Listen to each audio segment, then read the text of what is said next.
Welcome to the BiggerPockets Business Podcast, show number 62. Welcome to a real-world MBA from the School of Hard Knocks, where entrepreneurs reveal what it really takes to make it. Whether you're already in business or you're on your way there, this show is for you. This is BiggerPockets Business.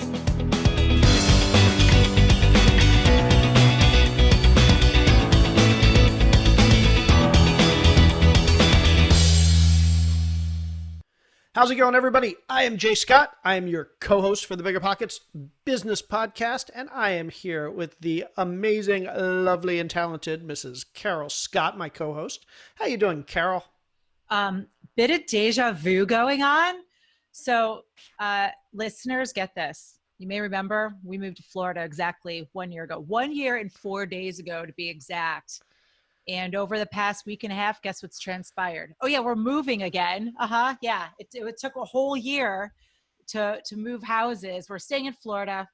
We're moving to another house in the neighborhood. We've kind of had this one in the works for about 6 or 8 months, to be honest. And boom, when it happened, it happened. So if you happen to be watching on video, that's why our walls are blank, because we're in the middle of staging to list this one. And we're at it again. We just can't sit still. So thanks a lot, honey, really. Yep. Exactly what I need this week. I feel like I've last I counted, I've lived in 38 places in my life. That's just not right. Which is so crazy. Not right. I'm in my mid to late 40s, and so that's like there's no mid to late. Let's not sugarcoat. I try. Nice try. Anyway, 40s. Enough about us. Let's talk about today's amazing guest. Absolutely. Yeah, we have an awesome show today. I love this show. Our guest, his name is Alex French. He is the co-founder of a company called Busy Coffee. They make what I'm told is the best cold brew coffee in the world.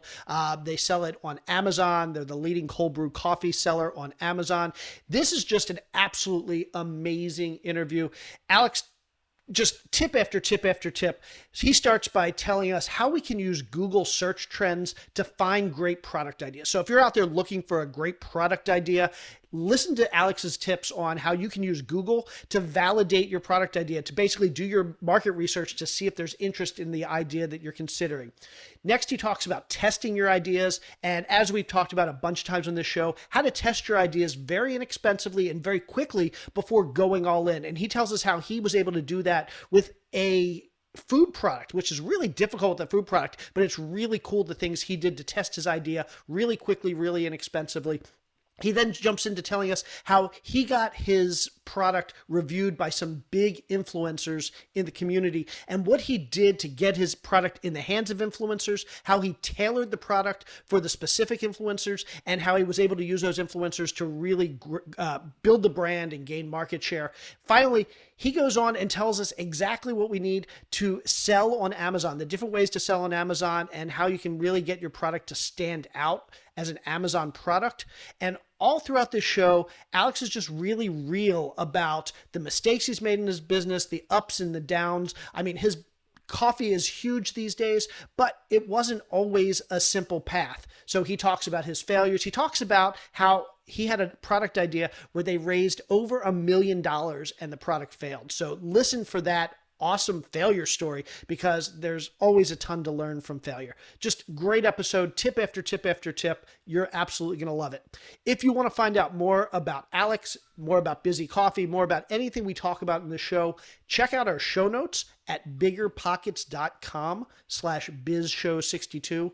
Again, that's biggerpockets.com/bizshow62. Okay, without any further ado, let's welcome Alex French to the show. Alex, thank you so much for being here with us today. We have so been looking forward to this interview. You've got a great story, and we're so excited to chat with you and hear what you have to tell us. Yeah, thanks for having me. Likewise. So, Alex, let's start with the backstory. So these days, you're co-founder of Busy Coffee, but I know you didn't always come from the entrepreneurial world. You did stuff before then. So take us back a little bit. What did you do before you became a co-founder for Busy Coffee? Well, kind of if we go to the way back time machine, always been kind of like that hustler kid. I resonated in the show Recess. There was a guy that was always selling stuff out of his trench coat. That was me. So I was selling Beanie Babies on eBay, was mowing lawns, shoveling, pretty much doing whatever I could to kind of make a buck. So I'd always had that entrepreneurial spirit, but no, vast ambitions, if you will. So went to college. I had wanted to be an entrepreneur ever since I was a kid. I had a picture of a Ferrari on my wall, probably 14 years old, and no entrepreneurs in my family. And I asked my dad, how do I get one of these? And well, son, you got to be a business owner. And kind of looked into what that entailed. Thought it sounded fun. Went to school for entrepreneurship, but again had no entrepreneurs in my family. So, very risk averse kind of upbringing, if you will. So went into college and got into finance, actually. It was generally good at math and, liked the idea of money. And so I had a finance background. Even though I was an entrepreneurship major, I never really had the idea that I thought could be big and exciting and something that I'd be willing to work on. So I ended up doing a little internship in mergers and acquisitions in investment banking. And it was, the category is called middle market, which seems insane that it's middle market, but it was $50 to $500 million businesses that they were selling. And a lot of those are actually owned by founders or the families. A lot of it was manufacturing businesses. And I thought to myself, like, okay, I'm working 100 hours a week at this finance job. And it's just reinforced that I think I someday wanted to be a business owner after working with them and seeing what they were doing. But again, I didn't have that kind of magic spark for an idea. So I pretty much took the first job that I could get after college. And I was working at Best Buy in this role called demand forecasting. And basically, I was doing supply chain. So I would work with our vendors. I was on the tablet team. So I was working with Apple and Google to figure out how many units we were going to sell. It's pretty boring, but had a good understanding of retail and was living in spreadsheets all day, which I candidly did not like. I've always considered myself more of a kind of creative type. And so I loved the job because it was not very taxing. I only worked, 35 to 40 hours a week. And that's what I was looking for because I knew I wanted to start something, whatever that was. And I had started a little accessory business in the snow sports industry with my current business partner and best friend, Andrew. And although the business failed, I really fell in love with the marketing and the branding of the more of the brand. The product was fun, but I just loved the idea of coming up with a name and a logo and what it stood for. And so I wanted to do that professionally after the business had failed.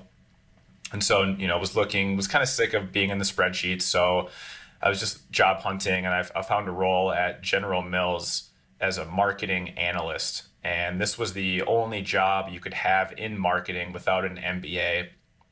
And so it was a really great company, and I was very fortunate that I was able to be surrounded by really, really smart people, and it certainly elevated my personal work ethic. But as I was there, I still knew I wanted to do some other, startup or something on the side. And I had gotten really into doing kind of fitness challenges. So one of them was this 24-hour obstacle race. And just through that was working really hard. I started caring a lot about nutrition and diet. And because I was at a food company and an analyst, I had access to every piece of data you could really want. And I was a quantitative person. I was finance and I worked in spreadsheets. And so I was just, swimming in gold, basically having access to every piece of sales data. So in my free time, I would just look at every single category I possibly could, whether it was chewing gum or pretzels, literally anything. And it was right around this time that, we were working really hard. We were doing these 24-hour races, really not sleeping much. I had this terrible reputation of falling asleep at work and started drinking copious amounts of coffee. And I've never really loved hot beverages, but that was just kind of what you drank was hot coffee. And my roommate, business partner, Andrew, he has acid reflux. And so he would get this terrible gut rot. And hot coffee just wasn't doing it for me. I didn't like the flavor, and it didn't have enough caffeine. And we stumbled upon cold brew coffee, and we just started making it ourselves, really. And it was truly just out of a personal need. We liked the taste of the product and we were drinking a ton of it. And Andrew is a mechanical engineer by trade. He's a very technical person and he's a tinkerer. And so whenever he gets into something, he wants to figure out how to make the best version of it the best way possible. And so, again, truly just out of a personal need, because we wanted to make the best tasting product for ourselves, we started testing every variable to see how we could make a great product. Because we'd go to these coffee shops and the product would taste so good, but it would be $5 or $6 for a cup of coffee, which felt totally absurd from a price standpoint. But when we would make it ourselves, we just couldn't get it to taste like that, like a fresh cup of coffee from the coffee shop. So we started looking at every variable to see, like, why is their product so much better than what we're able to make? And through testing pretty much every variable, we had identified some of the reasons that we weren't making a great product. But in doing all of this, we had so much cold brew at home because we were testing everything. So we would, in a week, we'd probably make, I don't know, 10 gallons of coffee. And, we were drinking a lot, but that is a lot of coffee to drink for two people. So we would just bring it to our offices. I was at General Mills. He was at, I think, maybe St. Jude Medical or another, medical manufacturing business. And we'd just be sharing it with all of our colleagues and just getting feedback on which people liked most. And then, as I mentioned, I had access to all this data. And not only did I have the quantitative data, but I had a lot of the qualitative as well. I actually sat next to a woman who was on this desk called Consumer Insights, which is really interesting because it just talks to consumers about why they consume the things that they do. And I was looking at all these macro trends, and what we saw in the industry was that people were going for lower sugar, fewer ingredients, craft, personalized, and really cold brew coffee hit on just every single one of those trends. And so we said, all right, we think there's actually a kind of a business here. And so we saw that it was growing from just the sales volume in stores. But what got us most excited is we had at this time read The 4-Hour Workweek by Tim Ferriss, and we just became obsessed with this idea of the side hustle and having passive income. And so we're saying to ourselves, okay, we love cold brew coffee. We think it's going to be this booming industry. And we just went into Google Trends and just searched cold brew coffee. And we saw that over the last 3 previous summers, the search volume had tripled every single year. And we dug a layer deeper and we saw people were searching for things like how to make cold brew coffee recipe, perfect cold brew, coarse ground beans, those types of things. And so we're like, holy cow, there is a ton of search volume. Let's just build a site and let's just monetize this traffic. And Alex, yeah. Let me cut you off super quick. I have a super quick question. Yeah. I love that you're talking all about following these trends, following this data, looking and seeing what these searches were about. Can you tell me, just so I know from a technical perspective and maybe other audience listeners too, what specifically, technically, is cold brew coffee rather than just letting hot coffee get cold and pour it over, some ice? What is the difference technically? Yeah, great question. So cold brewing is actually a process.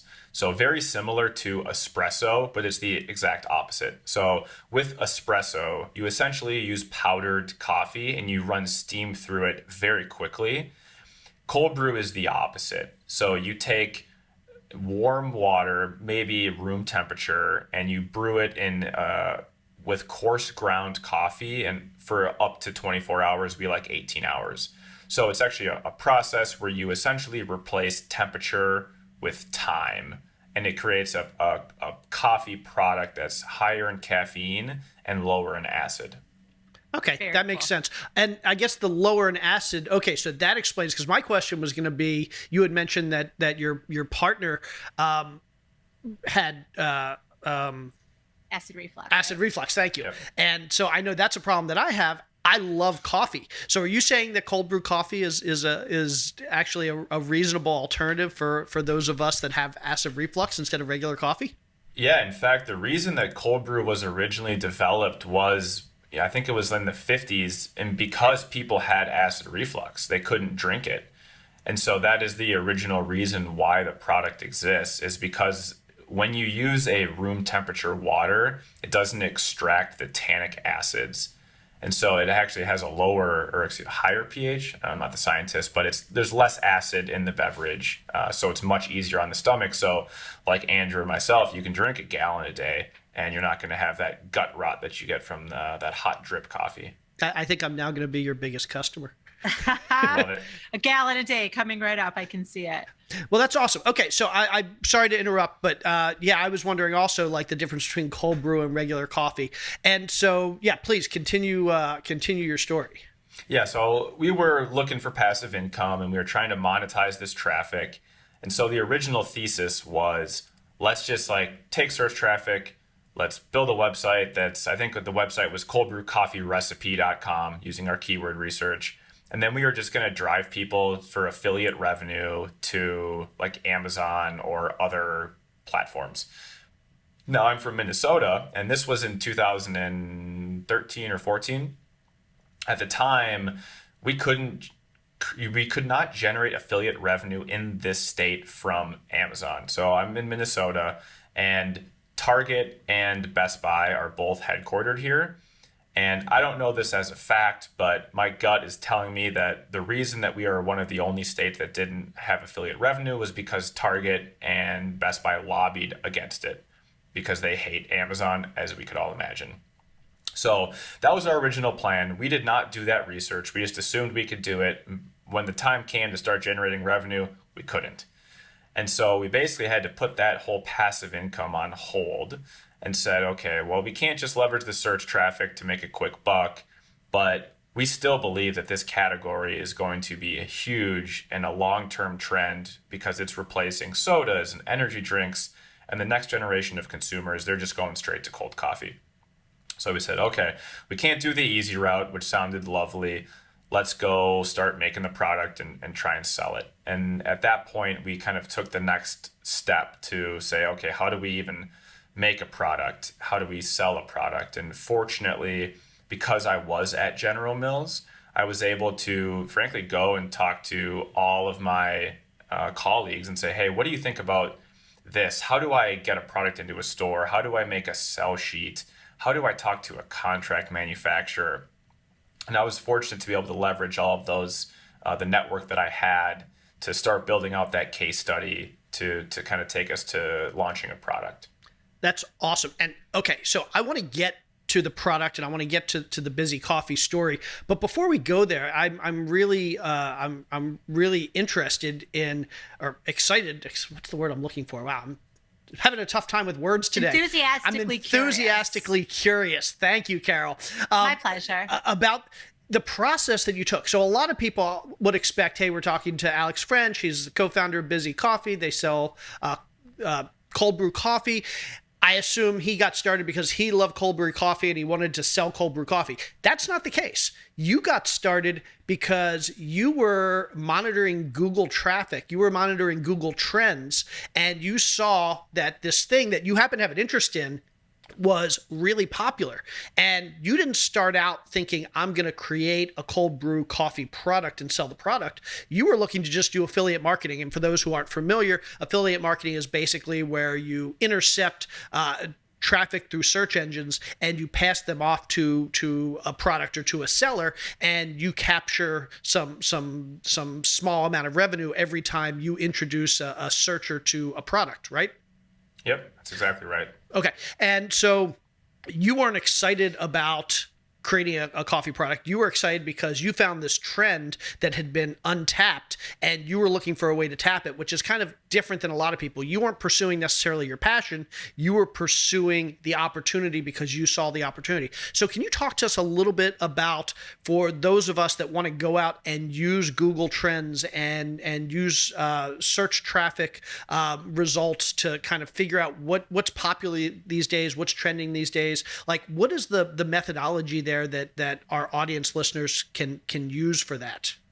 Yeah, great question, and one that I love answering. And so, as I kind of mentioned, we had our failed snowboarding accessory, And we knew we wanted to start a business, and the goal was to make it passively.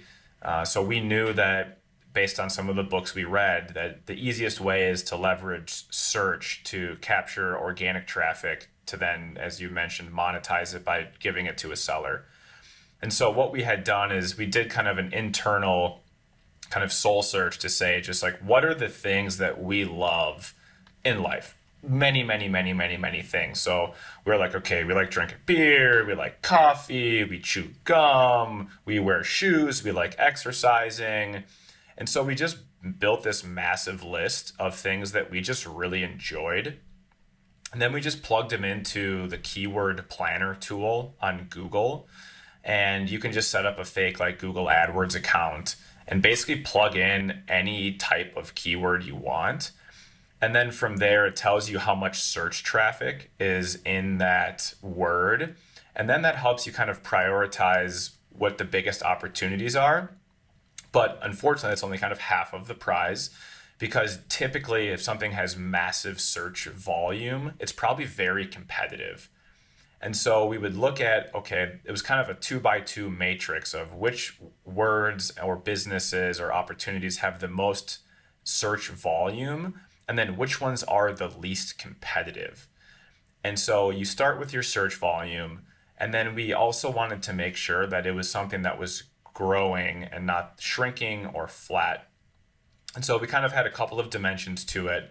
But as we started looking at all those opportunities, we found that cold brew coffee was the one that was at the top of the list. And the other one, frankly, was craft beer. And we loved both cold brew coffee and craft beer equally. And we were said to ourselves, all right, which one can we consume all day and still function? And so went into the cold brew coffee market, knowing that we could drink cold brew coffee all day and still run a business, where if we were drinking beer all day, that might not be the same. This is awesome. This is gold. Alex, I'm so curious. How did you know the whole keyword planner tool on Google? Was it a result of your job that you were doing at General Mills, or how you in the beginning said you're more of the creative type? You found yourself landing in this data-driven spreadsheet world. How did this whole thing, how was this even part of your brain space? Honestly, it was from listening to podcasts just like this. So I listened. As I mentioned, I was at Best Buy beforehand, and I always thought of my corporate career as getting paid to learn. So it's really funny. We have our sales director here at Busy. I actually worked with him at Best Buy when he was a buyer. And he says all the time that I just sat there with my headphones on full time and I wouldn't talk to anyone. And that's because all I was doing was listening to podcasts. And so I listened to a ton of one. This was, again, back in like 2011 and 2012. And it was, Pat Flynn's The Smart Passive Income, Entrepreneur on Fire. And I would just listen to those every single day and take notes. And that was some of the things that they had mentioned doing. And we just executed on them and kind of followed the advice of the guests, and it worked. I love that. So basically your market research for the most part consisted of figuring out what people were interested in by looking at search trends on Google, which I know we talk a lot on this show about ways to do market research, ways to validate your product idea, ways to ensure that there's actually a customer demographic for what you want to sell. And you did it in a way that not only was free, but for a product that you're going to sell nationwide, was actually an amazing resource. I mean, there are literally billions of searches through Google every day, and it gives you an idea of what people are thinking about, what people aren't thinking about. And so this pretty obvious and free way to do market research is also ultra powerful. Yeah, and it was great because we were able to then take that market research to essentially validate the next step of like putting in any level of work, because you can do that for free. And honestly, it takes a couple of minutes. So we're able to just rifle through, dozens of ideas, figure out which ones we wanted to put some level of effort into. Because of course, time is your most valuable asset, especially when you're doing 24-hour races and, not sleeping.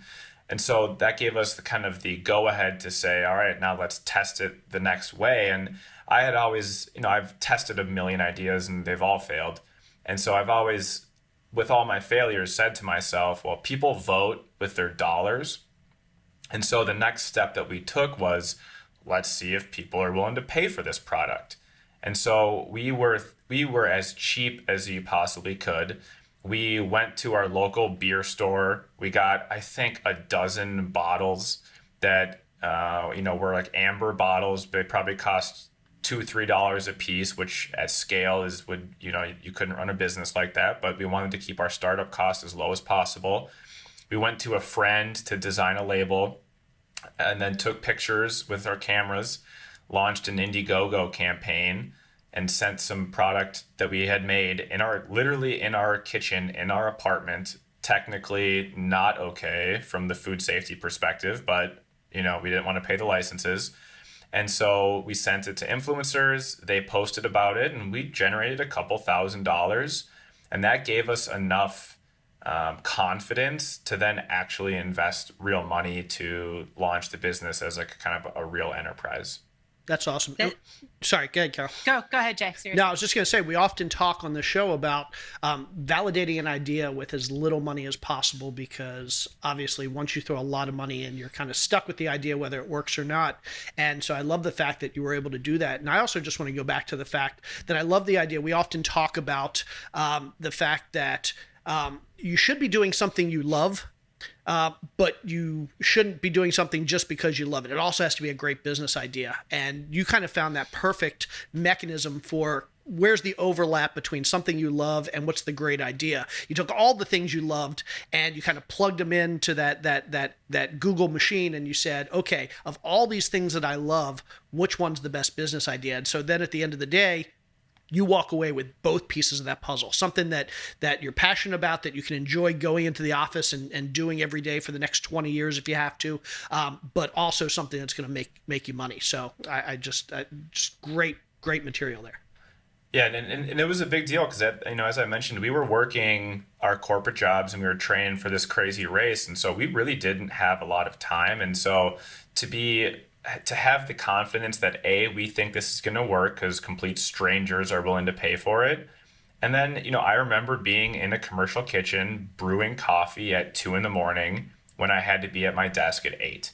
And if you don't love the product and also believe that there's some level of commercial viability with it, it's really difficult to do that. You're sacrificing sleep and friendship for some opportunity, and to be able to get to that validation as quickly as possible. That's one of the biggest things that we like to do here. Now that we're launching new products, we want to get to that dollar and that sale as fast as possible, because the last thing I want to do, and we did this with a failed product previously, is invest a year of your time with something that just was never going to work. Where if you can just get to that answer as fast as possible, you're going to save a lot of time and a lot of money. Excellent. I want to talk about how Busy started, but before we do that, I have a very specific question for all these people that are in this whole realm of, there's a product I've been thinking about and I want to validate it like you did, as quickly as possible with the least amount of money possible. I'm curious, you talked about brewing this in your kitchen with your business partner, sending it to influencers. So my question is twofold. Number one, how'd you find the influencers? And secondly, what did kind of that overall package look like, right? I mean, you're talking about your amber bottles. What is the magic thing that you sent to these influencers? And did it have a personalized note? Did it have, what was that deliverable? What did these people arrived at their doorstep that made them say, boom, we want to do this? Yeah, awesome question, and one that no one's asked, and I love the answer because we tried really hard, honestly, but it was very inexpensive. So as I mentioned, I was listening to all of these podcasts. I had mentioned some of them already, and the original brand was called Cause Coffee. I mean, we're focused on entrepreneurship. One of the things that I had learned at General Mills is that having a brand champion, someone that's very specific, makes it much easier to market to that person. So we said to ourselves, okay, coffee is a big category. I'm an entrepreneur / I want to be an entrepreneur. And as someone that's in this community, I know there's like tens of thousands of these people that are just like me listening to these podcasts every single day. And so we said, okay, we're going to go after the people that literally have the microphone in front of them. And so we created a custom wood box, again, leveraging all of our friends and networks. One of my friends had a wood shop. And so we went to a lumber yard, bought the cheapest wood that we could, and we physically made wood boxes ourselves. We had another friend that had a laser engraving business.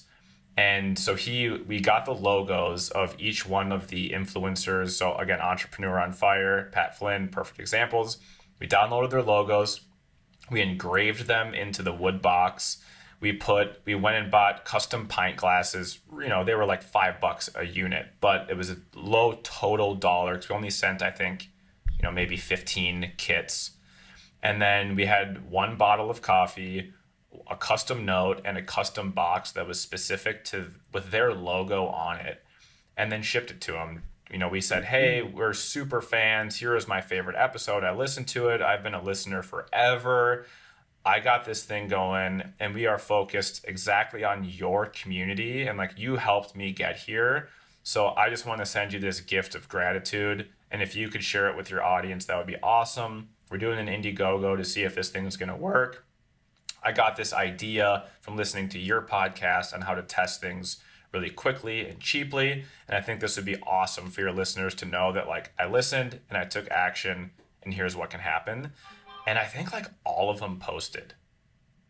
How could they not? That was literally going to be my next question. Out of those 15, I would suspect that every last one of those 15 was happy to promote you like crazy, because it sounds like, you just went over and above and beyond, pulling out every resource you possibly could to make it all about them and make sure that they knew they were appreciated. So that, I think, is just such a great tip for our listeners. Just really define who your influences are and make sure you custom tailor the messaging, the product, the packaging, all of it, so that it really hits a really good note with them, and then they're going to be your biggest supporters. That's really cool. Thank you for sharing that story. I really appreciate that. Yeah, of course.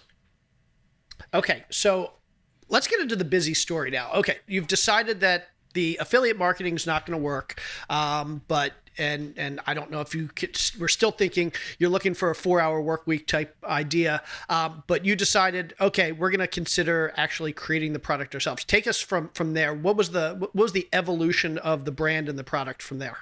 Yep. So as I mentioned, we were Cause Coffee. We went for the trademark, and instantly got a cease and desist letter from My Cause Water. And okay, this isn't going to work. So we decided we needed a new name. And through this additional exercise of, how do we come up with a cool brand name, we decided on Busy, because it takes 18 hours to make. And we have this fun story that we were just far too busy to make cold brew coffee. And so what we did is you kind of follow the path. And in our industry, we were making it ourselves, and the next logical step is you sell it at a farmer's market.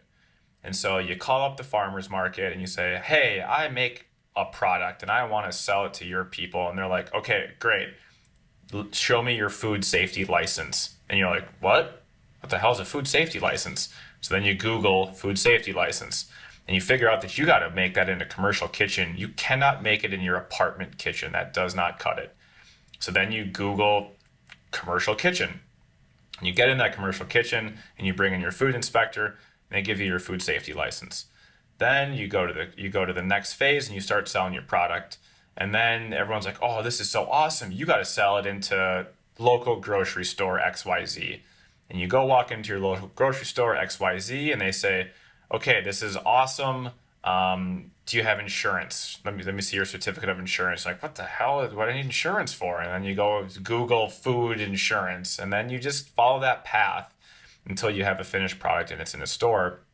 So that's kind of the process of making the product.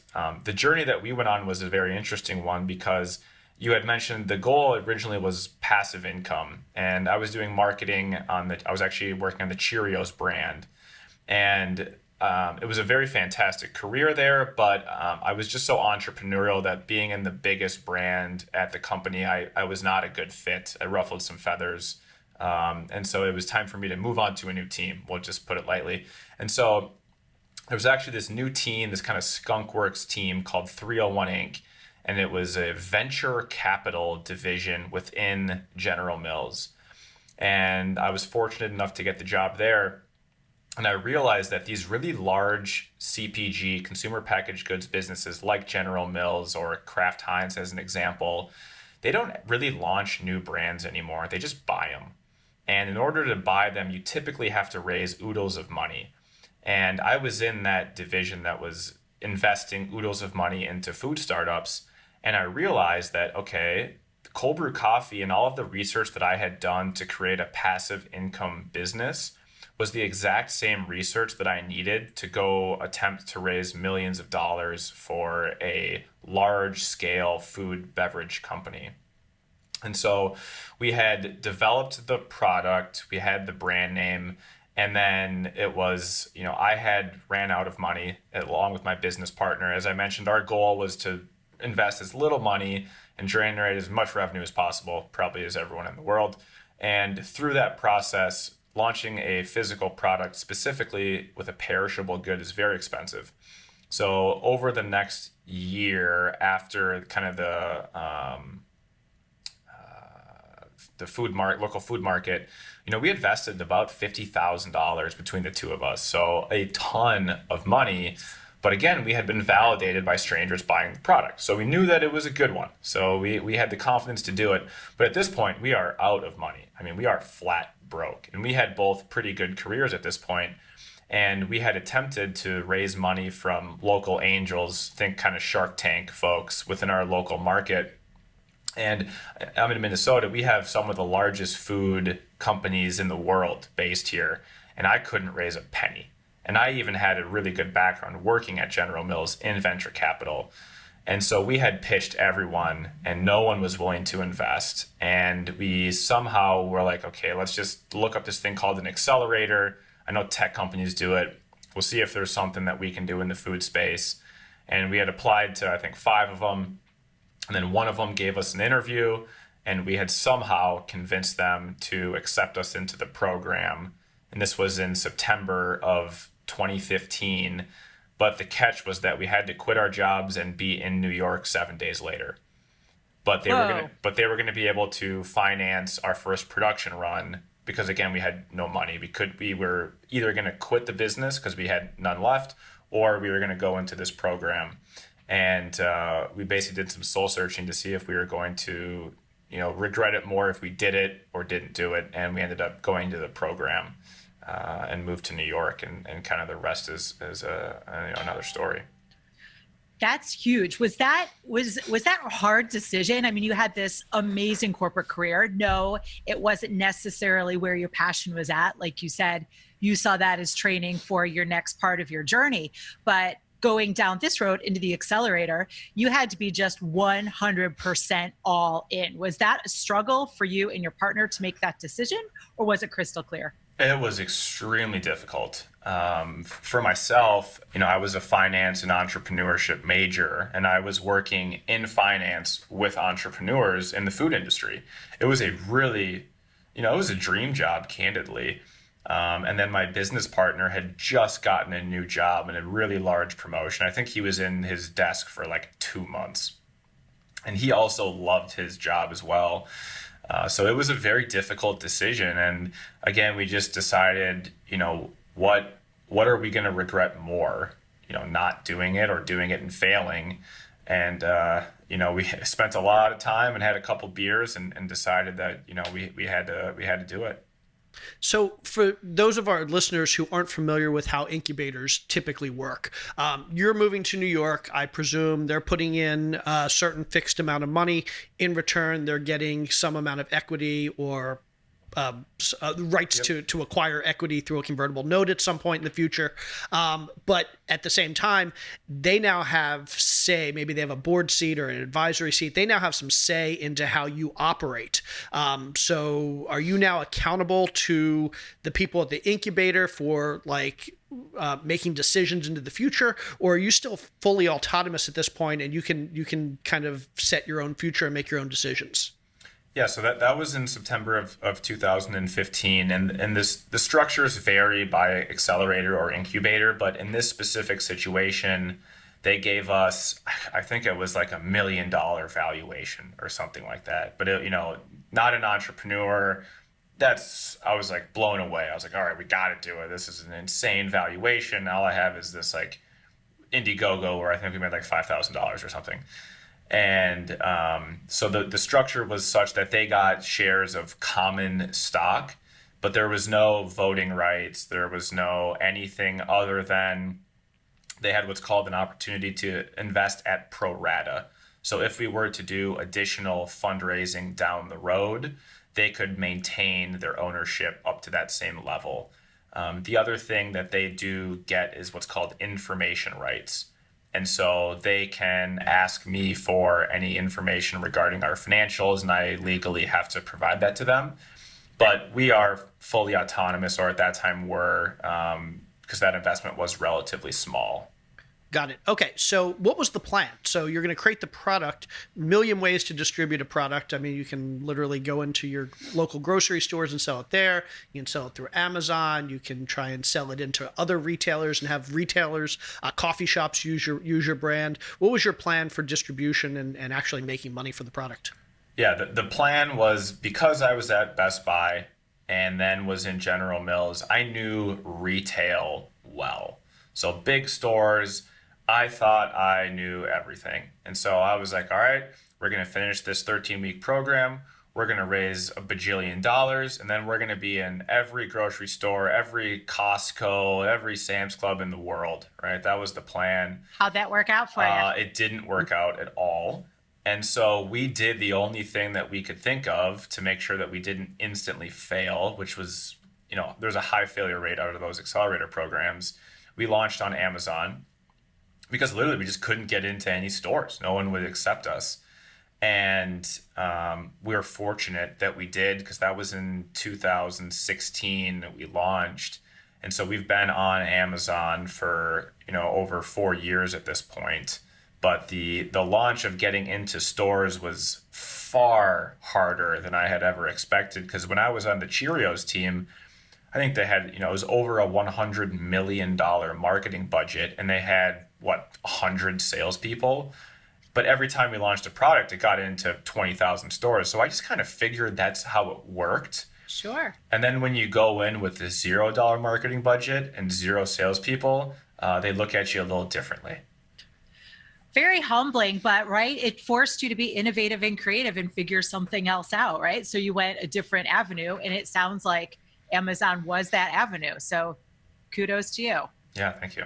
So take us through like the whole how you sell on Amazon, because I know there are a lot of people in our audience who have thought about selling on Amazon, being an Amazon retailer. I know there are different ways. Can you just walk us through in general, like what your relationship is with Amazon, with your customers, how you do fulfillment or how they do fulfillment, and what percentage they take, that sort of thing, just in general terms? Yeah, certainly. So I love Amazon first and foremost. They're tough to work with, but at the end of the day, it is a search engine, and they are there to buy. So if you're selling something that has high search traffic, which we covered earlier, cold brew coffee has a lot of search volume, there is a lot of opportunity there, and it's very low cost to acquire those customers. So there's really 2 ways that you can sell to Amazon.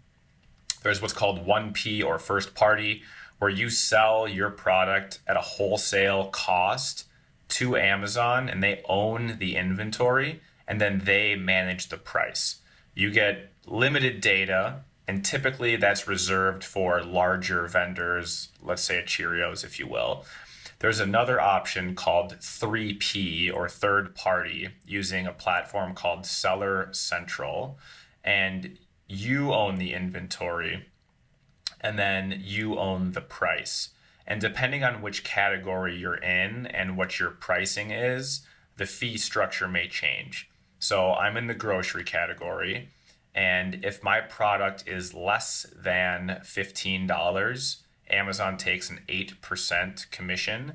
If it is $15 or over, they take a 15% commission. But that's only half the story, because you also have to pay for fulfillment. And so depending on the dimensions and the weight of your product, that can be the difference between making money and losing money.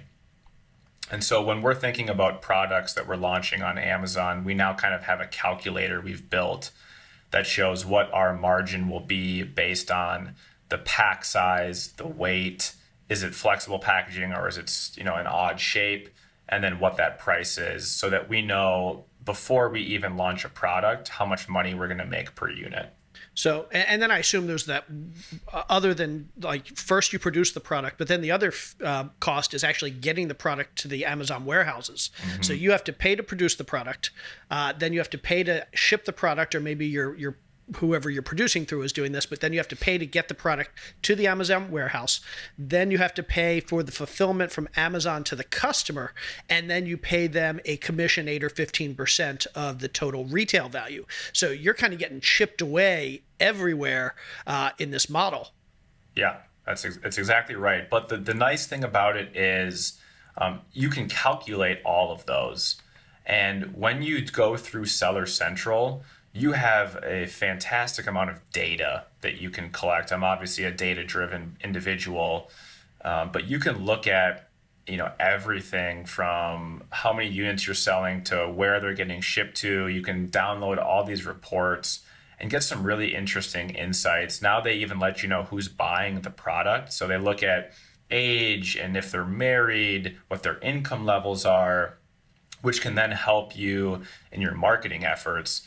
Because generally speaking, when you're selling a product, unless you're selling it direct to the consumer through your own website, you have no idea who's buying it, which makes it very difficult to market and advertise that product. Where when you're in that kind of Seller Central third-party environment, you do get some really good insights to help you drive additional sales and revenue through that channel.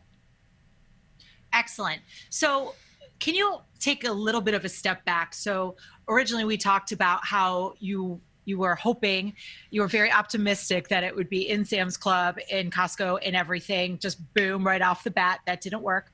So you pivoted and took it to Amazon. Did that work right off the bat? Or did you, and remind me please what your business partner's name is? Andrew, great. Did you or Andrew really have a solid idea of how to make everything work on Amazon right off the bat? Or was that a lot of trial and error to get that exactly how you needed to get to the next step in production? Yeah, we really had no idea what we were doing. Okay. Again, fortunately, my background kind of allowed me to succeed there, where because I was at Best Buy, Amazon was poaching a ton of people from Best Buy and Target. And so I had a really good friend who left Best Buy to go to Amazon. He was there for maybe 2 years, and then he left to work at an Amazon agency or a brokerage firm, you may call it. But basically, they specialize in getting products on Amazon and selling successfully on Amazon. So I told him we got into this program. I was kind of vocal on social media about it. He was following my journey. And he kind of persuaded us to say, hey, get on Amazon and I'll help you guys out. And of course, we paid him, but he helped us get set up for the first, we'll say 6 months where we screwed everything up. He helped us with the demand planning and the check-ins. And there's a thing called a parent-child or a parent ASIN and a child ASIN. So basically having a category with products underneath it as opposed to just having a bunch of separate products. So little things like that, which make a big difference long-term, where we learn that through kind of trial and error. But we definitely did not succeed at all right away. Just for some context, we left that program in New York, broke, did not raise money, which is what you're supposed to do at an accelerator, and both ended up moving back in with our parents respectively, and then didn't take a salary for 2 years. So it was by no means an easy kind of path, but at the same time, there wasn't as many resources on how to be successful on Amazon, as there are today, where if I were to launch, there's podcasts specifically driven for that. There are courses you can learn specifically for being successful in those channels, where now I would have just gone down that path. But at the time, those weren't there. So it certainly was a learning process for us. Very cool. So I'm curious about the whole production process.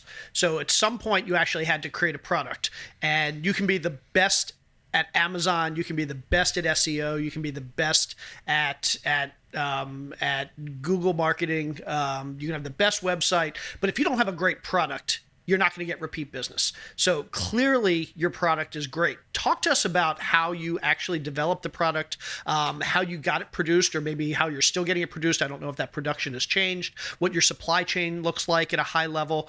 Just how did you get from we have this idea for creating Busy Coffee to actually having a great product? Yeah, and I'm very fortunate where that's where my business partner Andrew's expertise really comes into play. So, as I mentioned earlier on, is we were on a mission to create the best product that we possibly could. And so we had a really good understanding of what the inputs needed to be. And so that was the origins of the coffee, the roast profiles, the grind sizes, the spec of the actual raw ingredient, and then how long to brew it and how to process it. And so Andrew, he was a mechanical engineer. He worked in fluid systems, and then he actually worked at what's called a contract manufacturer in the medical device industry. So he worked for a company that would take in projects from St. Jude Medical, Medtronic, and actually produce the products for them. So he understood the manufacturing world extremely well. And because he was at the manufacturer, he really knew what negotiation points you could go after, how the supply agreements worked, and kind of knew how to like roll over the vendors, if you will. And so what we did is we said, okay, we know that we need someone to make a cold brew coffee. And at the time there were no cold brew coffee, manufacturers really out there. This was early on in the category. And so we said, okay, we know how to make it ourselves. Let's go find a commercial brewery that's willing to make this product for us on that kind of a contract basis. And so we basically went and emailed a bajillion breweries and saw who would make the product for us, found someone, and then the next step was the coffee supply chain. And we then, because we had the brewer, which was very specific, there was fewer of those that were willing to take on the project. We then tried to find roasters that were near that brewery because, as you called out, the freight and the shipping of that from one place to another has a real cost to it. So we want to minimize that freight expense. So we had originally started out as using a contract manufacturer. We actually tried that a couple of times. Some of them were okay relationships, some of them were terrible. Today, you had mentioned, has our supply chain changed? It's changed dramatically. We now produce all the products in-house because we had such difficulty with working with the companies. One of them extorted us. Another one didn't adhere to our quality standards. And so after losing quite a bit of money through that experience, again, because it was a new, innovative, novel process, it was difficult to find someone to do it that met our standards. We ended up bringing it in-house. But a lot of it really is figuring out where that end result is going to come from and finding that manufacturer. And again, Google is your best friend. So we just looked for, we knew the equipment that it would take, Googled manufacturers, and then once we had that person, really tried to connect the dots on the rest of the supply chain. And you'd be surprised, people are actually very helpful. So if you're looking for something that's similar to an existing product and you go to a manufacturer, they're going to help you kind of close the gap on those suppliers because their goal is for you to make a successful product long term and make a gajillion units. So they're incentivized to help you as long as you come in, buttoned up and professional, and we certainly were. Love this. And throughout all of these steps of this journey, working with these different contract manufacturers, these different suppliers, everything, was it you and Andrew, or were there other people on your team that were involved, or has it been just the two of you since the beginning? It's really been the two of us since the beginning, but as I kind of highlighted earlier, we have always used mentors and advisors. So because I was in the food industry, I would work primarily on the marketing, branding, sales side of things. And because Andrew was in manufacturing, he knew a ton of people that had worked with different co-packers. So we would go find a manufacturer. They would, try and shove a contract down our throat. We would then take that to our mentors and advisors that have done this many, many, many times over and say, hey, is this like a normal term, or is this aggressive, or how should we do this? So we've always had a group of advisors, some of them which we had compensated through stock options.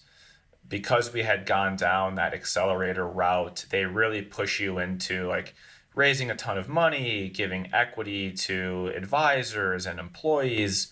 So we had this like these stock options created for us, and then we would just compensate individuals through that kind of like future equity in the company.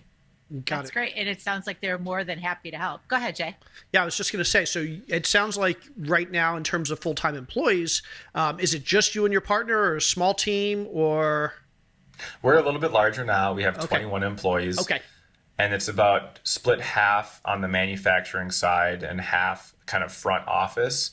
So we are a distributed workforce. So we have, someone in the Philippines, someone's in London, someone's in Idaho.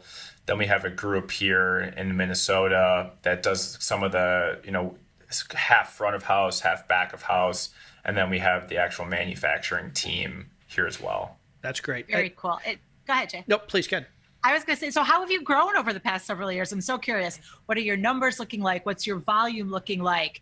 Where are you in the category? You mentioned that you were one of the first to market on Amazon. So how has your growth been? Can you tell us about that? Yeah, so we had launched on Amazon in 2016, and we had been selling a cold brew coffee concentrate, because in the early days, the recipes online were you make a cold brew concentrate. So that's what we were selling. We had actually taken a terrible misstep. We didn't trust the data and launched a product. We found out that people were taking shots of our coffee concentrate because they were too busy to even make a cup. So they'd pull the product right out of the bottle and then go typically like work out. They're very busy. And so we just said, all right, let's go launch a shot product. People are doing this, but there was no data to support this at all. We just said, actually, we couldn't raise any money for the concentrate. And so we're like, let's swing for the fences. And, at this point, I'm now just a salesman, and I can go sell to an investor that we're going to be the next 5-hour energy. So we had no data, but we were able to raise money because investors are greedy and they like to look at things that are logical. And so we raised money for that, and it failed. And we raised over $1 million, and it totally failed. And so we hadn't taken salaries. We're several years in. The business was really not doing great, candidly. The shot business had failed. And so we went back to our roots of delicious cold brew coffee. And we focused specifically on the at-home user, because that's what people were searching for on Amazon. And we just doubled down on that. We changed our price, again, looking at the data. What price do people want? What size do people want? Relaunched that. And then it started working again. And then we launched some additional products kind of behind me. We have our ground coffees for people that like to make cold brew coffee themselves. And once we launched that product, things really took off. And so that was in about 2 years ago exactly. And we've been the #1 bestseller on Amazon since then. We're now available in about 850 retail stores. And so it is now working. We also have a new line of larger format, ready to drink products. And so we've certainly, pivoted and tried different things, but since we really went back to the original thesis and root of the business and followed the data, it has been going well. And, now we're doing millions in revenue, which is, very humbling after being in New York and, sleeping on the floor of the office in 2015.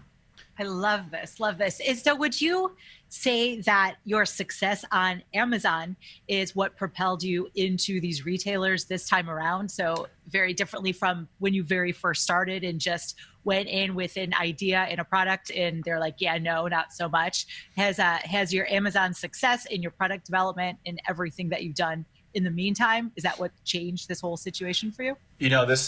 This is really our third time going back into retail. We did the first product, they wouldn't take it. We did the shots, we failed. We brought this new product line in, and originally we were like, hey, we're doing really well on Amazon. And they would say, well, if you're on Amazon, you're against us. And they wouldn't let us. But over the last, we'll say 18 months, there's been a huge shift in the grocery industry where grocers now say, well, if you're successful on Amazon, I have to carry your products. Otherwise, I'm going to lose that customer to the internet. And especially with what we're going through right now, we're in a situation, it's as unfortunate as it is for our other coffee colleagues that have coffee shops, because of their shutdown, we've seen a massive increase in demand. And we're able to go into our retail partners and say, hey, look at what's happening online and with our brand. We would love to be in your stores, but if not, we're still going to sell this product on Amazon. And that has certainly helped a lot.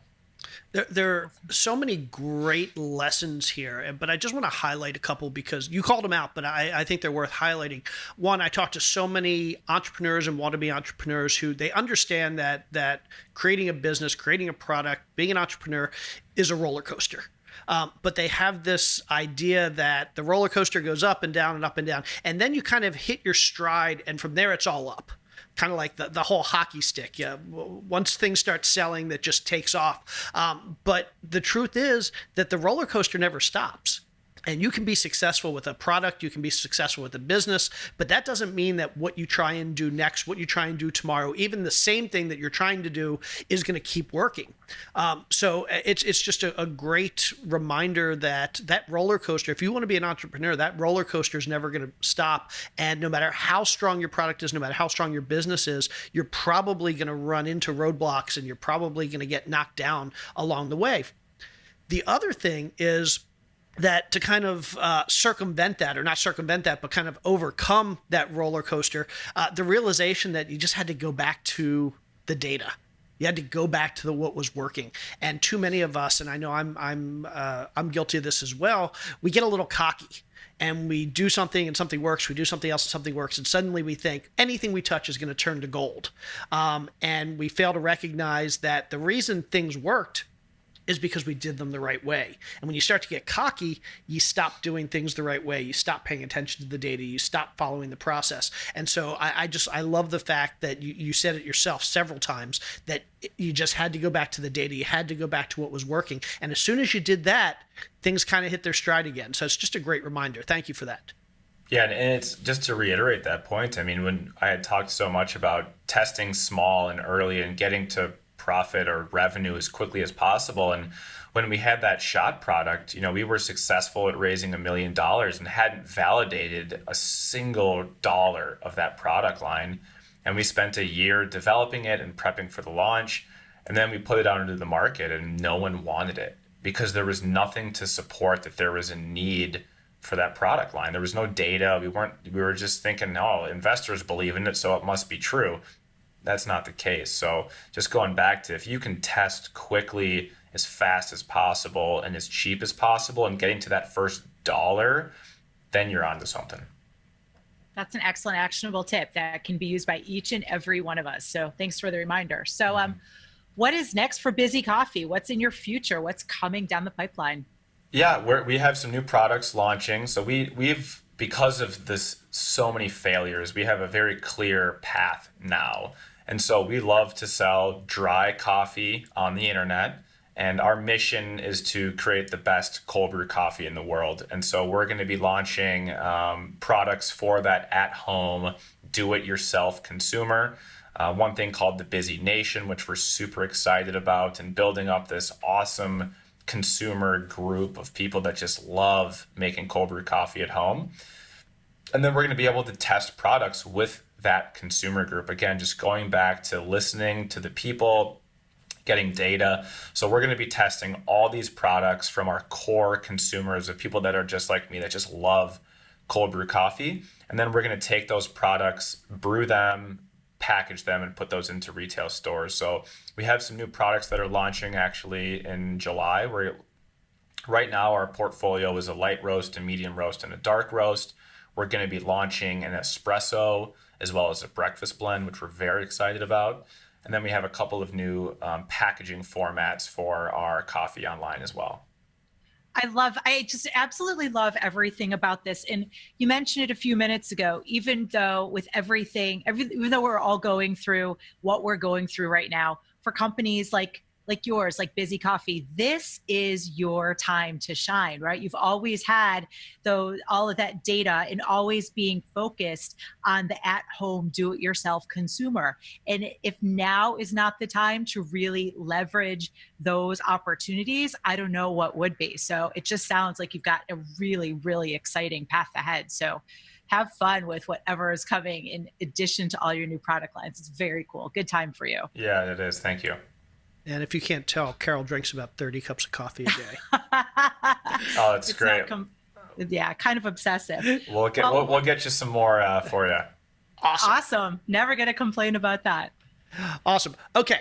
I think we're at the point in the show where I think I'm ready. Carol, if you're ready, and Alex, if you're ready, we can jump into the final segment that we call 4 More. And that's where we ask you the same 4 questions that we ask all of our guests. And then we give you the opportunity to tell our listeners more about you, your business, and where they can find and connect with you. Sound good? Great. Awesome. I think I will take the first question, if that's okay, Carol. Go for it. Okay. Alex, what was your very first or your very worst job, and what lessons did you take from it that you're still using today? The first job was I was working at Culver's, which is a fast food chain, and I worked at the cash register and actually worked with a gentleman who told me that if you smile, you will get a tip. And I just really realized that when you look at someone in the eyes and you smile, they will almost smile. And that's, you just got to make people happy. So that was one of the best learning lessons I've ever had. That's an awesome learning lesson. That makes my heart so happy. You are so right. It's really hard not to get a smile back when you look someone in the eyes and smile right at them. Love it. Okay, my question is, what is the best piece of advice you have for small business owners that you haven't yet mentioned today? Yeah, I think the first step is, and the most important one, especially for people that are aspiring, is you got to write it down. And once you write it down, it becomes tangible. Everyone has an idea, but the second that you write it on a piece of paper, it's a thing and it's real. And then that's just the first step. And from there, it's just taking the next step. Awesome. So you mentioned, question number 3, you mentioned the 4-Hour Workweek, which one of my favorite books. It changes your mindset. It really gets you thinking about how you can kind of separate income from effort and how you can really make other things in life a priority. Fantastic book. What's another book that you would recommend that we as entrepreneurs should be reading that maybe we haven't read or haven't thought about reading? Yeah, I think a lot of it comes down to the mindset. And so, as I mentioned, I was not in an entrepreneurial family, so getting into that entrepreneurial mindset was just really important to me. And one of the greatest books that I read actually when I was in high school is Think and Grow Rich. And it really helps frame the mind to make sure that you're thinking positively. And I love the idea of believe it and then achieve it. And that book helped me get there. Awesome. So Napoleon Hill for anybody out there that wants to pick up Think and Grow Rich. Cool. Okay, so the fourth and my favorite question, what is something, Alex, along the way that you have splurged on in your personal or professional life that was totally worth it? For me, I am a adrenaline junkie. And so I bought a motorcycle because waking up and being stuck in traffic is brutal, but if you can smile your whole way into the office, it totally changes your day. And so that was one that I ride it every day, and it just makes me happy every time I turn it on. Super fun. Awesome. What'd you get? I have a Triumph Speed Triple. Interesting. I have no idea what that is. It's kind of like a cruiser meets a crotch rocket, so it's a comfy sport bike. Awesome. Very, very cool. Cool. Okay. So that brings us to the very final part of our show, which is the more part of the 4 More. Tell our listeners where they can connect with you, where they can find out more about you, where they can find out more about Busy Coffee, and most importantly, for those of us that want to buy some Busy Coffee, where can we get it? Yeah, so certainly check out busycoffee.com. We actually just launched our best-selling blends on our website, and we have a great deal for a variety pack if you'd like to try some different flavors. You can find me happy to help anyone wherever I can. I love entrepreneurship and helping folks. So I'm Alex at busycoffee.com. Find me on LinkedIn and certainly give us a follow on Instagram at busycoffee. That's awesome. Sharing your email address. That's bold.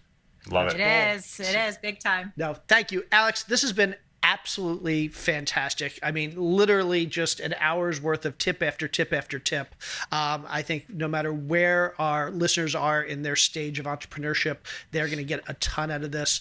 I'm so excited to try Busy Coffee. I will admit I've not tried. I've never had cold brew coffee, and now I'm really excited to try it. So I'm gonna go out and get some Busy Coffee as soon as this is over. So really excited about that. And thank you so much for sharing your story. We look forward to having you back in a year or two and hearing what's transpired since now. No, it sounds fun. I'm looking forward to it as well. Thanks so much for having me, guys. Absolutely. Thanks, Alex. Thanks, Alex. See you soon.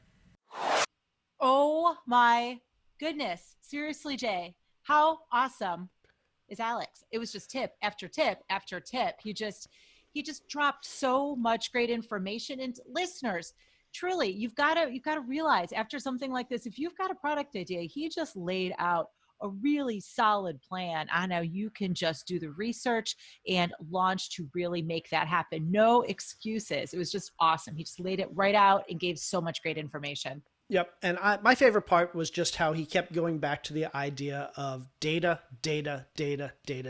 Not everybody is data driven. Not everybody is quantitative personality. But even if you're not, the data is still super important. And you always have to be looking at the data and validating your ideas before you jump in. And if you can't do that yourself, find somebody that's really good with the data, that's really good at market research.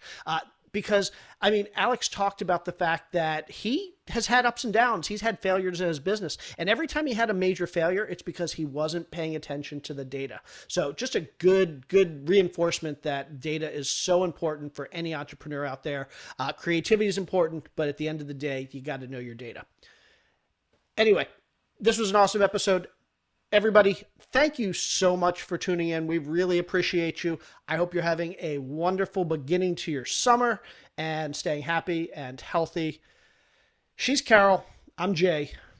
Now get learning, get testing, get launching today. Take care, everybody. I know, right? They get better and better. One of these days, I'll really nail it.